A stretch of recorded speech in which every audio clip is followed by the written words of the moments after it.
Did Megan Thee Stallion have her collaboration with Lil Kim removed? Also, 50 Cent disrespects Lil Kim and her daughter. And Nicki Minaj drops her Super Freaky Girl Queen mix, which had a lot of people buzzing.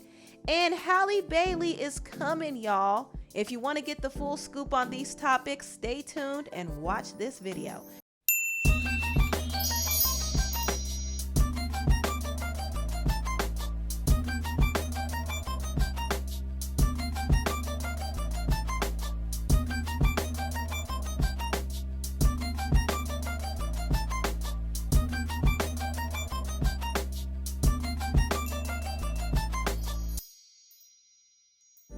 Hello everybody, welcome to the Empressive channel.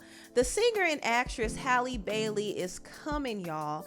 Disney just previewed a teaser of their live action version of The Little Mermaid. The Little Mermaid is set to be released in May of next year, but they already gave us a little preview of what to expect. And I have to say, I am super excited. I've been waiting for this moment ever since it was announced that Halle was going to play Ariel in The Little Mermaid. I've been excited because I know she has the voice for this role. And I do remember some years ago when it was first announced that she was going to play Ariel, she had a lot of racial backlash. I mean, a lot. And I came to her defense and I said, no, listen, Halle is perfect for this role. She has the charisma, the look, and also the voice. That's the most important thing about this. She actually has an amazing singing voice. So all of those racist people who had an issue with her playing Ariel because she's black is gonna have some egg on their face once this movie drops, because I really think she's gonna do an amazing job. And I have to give props to the director, Rob Marshall, because he saw the vision before anybody else did. He actually saw Halle and her sister Chloe perform at the Grammys in 2019, and he wanted her to audition because he really loved her voice. So Halle was actually handpicked by the director, and it wasn't because of any nepotism, it was because of her talent. When she went in that audition room and when she sang and when she acted, she won everybody over. This is what the director, Rob Marshall, said. He said, when she finished, I was in tears because she's so soulful. You could tell right away that she was able to harness Ariel's passion, her fire, her soul, her joy, and her heart. So just based off of that statement alone, I know we won't be disappointed. I think Halle is going to do a great job.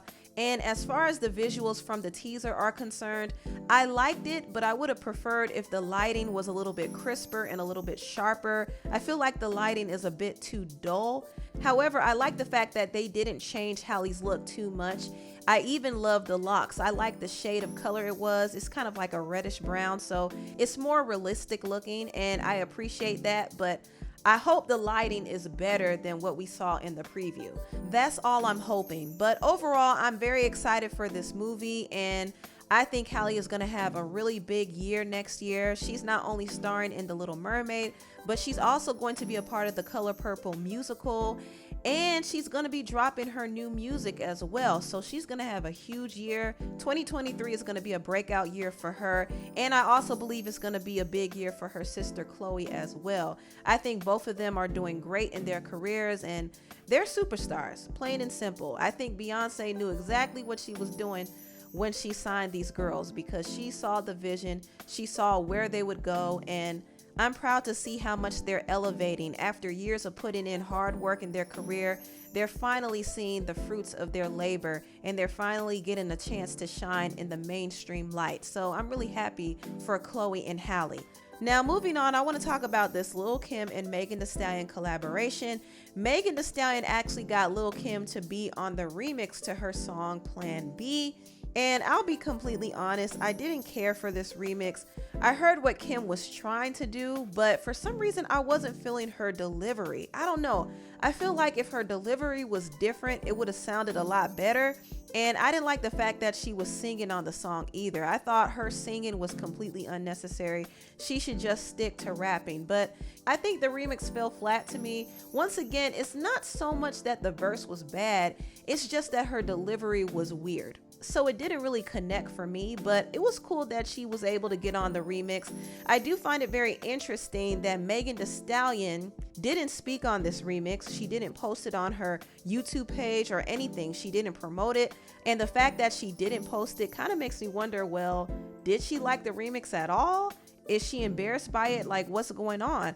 Now that I think about it, I don't believe this remix was official. I do think when Megan and Kim linked up last month, they probably agreed on releasing the collaboration, but I don't think anything was really planned. I do think there was some miscommunication on Kim's side because she did post it on her YouTube channel after DJ Funk Flex leaked it on his show. She probably thought that she had the okay to do it. Maybe she thought she had the support of Megan, but Megan's team took her remix down. So that speaks volumes to me. I think maybe Megan didn't want anything to do with that, but she did use Kim for a photo op. She hung out with her and she raised her hopes up into thinking that she wanted to collaborate, only for her to remove the song.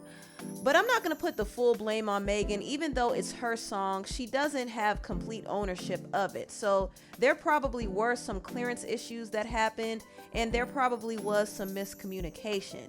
But I do feel bad that Lil Kim was left hanging, and she was getting so much backlash. In fact, a lot of people thought that she was taking shots at Nicki Minaj's son, Papa Bear.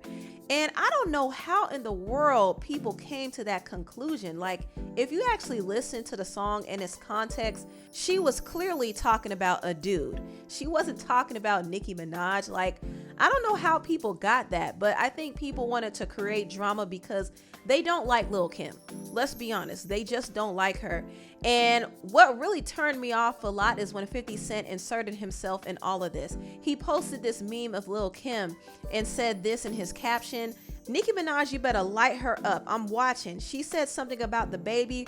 Her baby eye effed up. LOL." Now this right here was very tasteless and very mean-spirited and very unnecessary. 50 Cent is a grown man. He's a grown man taking shots at a little girl and getting mad over a song that wasn't even directed towards anybody we know. I mean, it's just out of pocket. It's one thing for him to be mad at Lil Kim. I know that he and Kim have a history. Apparently Kim turned him down some years ago and he's still in his feels about that. I don't know, maybe Kim owed him some money and he's still mad, who knows? But for him to come for her daughter is really out of pocket, and nothing good will come to him if he's talking down on children. Now, Kim did respond to the backlash and she said, "I never said a word about anyone's child. Please feel free to listen to the song where we clearly were talking about an ex. To try and twist my words to have an excuse to take digs at my child is disgusting. I'm one of the most disrespected legends in the game, but what you will not do is come for my child." I still can't believe y'all can't see through 50's lame, disgraceful, ugly, and narcissistic tactics. Y'all still falling for that stuff?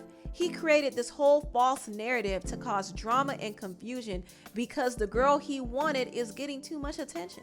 Cuban Link, you are a gorgeous, sophisticated, intelligent woman, but being with somebody who openly and comfortably attacks children is a bad look.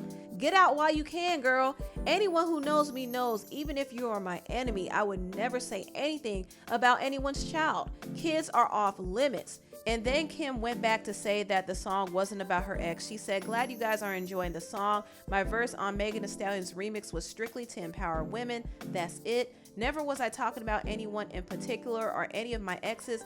I'm sure every girl could relate to and have gone through some of the things in this verse. Ladies, love yourself." 50 did end up deleting his post because he knew he was out of line. I just think his behavior is very disgusting and he needs to mind his business. I mean, he's always in somebody's business. His messy self even put up this fake Kanye West post. It said Kim has diarrhea a lot, like way more than a normal person should have it. And look at 50 talking about, "What the F make you do this? Shake my head, not liquor, nah." That boy on that Branson. And Kanye had to tell 50 like, "Yo, I ain't write this, bro." 50 is just an instigator. That's all it is. He's here to cause chaos and disruption. I can't stand 50. Now, moving on to the last topic, I want to talk about Nicki Minaj's Super Freaky Girl Queen mix. Now, Nicki featured several female rappers on her remix, which includes JT from the City Girls, Bia, Katie Got Bands, Akbar V, and Malibu Mitch. And I thought it was cool that Nicki featured a lot of underrated female rappers. I think out of all the verses, I liked Akbar's the most. Akbar could actually really rap. She's very talented and she knew what time it is. She really stepped up to the plate and gave a good verse. Malibu Mitch and JT did their thing too. I think everybody did their thing, but Akbar was really the one who matched Nicki's energy on the song. But even still, Nicki kind of dominated because she's at a different level skill wise. She came through at the end with a quick verse and she went in, especially when she said, horseback riding, I be like giddy up. When I touch a city painted red like graffiti up, I ain't got a beg for sympathy from the media. That was definitely a shot at Megan. That definitely was. And I think Nicki has been taking little subtle digs ever since Megan took a dig at her in her song Gift and a Curse. There's definitely some competition between these two for sure. And I feel like it stems from some behind the scenes drama that we don't know about, but there's definitely some tension and Nicki clearly wants the smoke. But right now, all Megan is giving is a little bit of steam. So I need Megan to give a little more. Nothing's wrong with a little healthy rap battle. If they want to throw subs at each other, that's fine. They both are real rappers, so they're gonna write and rap about what they're feeling, and I'm not against it. As long as they keep it in the music, I'm not against it at all. Anyway, tell me what you all think about this video down below. Please like, comment, and subscribe, and share this video if you care. Thank you so much for watching, and I'll see you next time. Bye.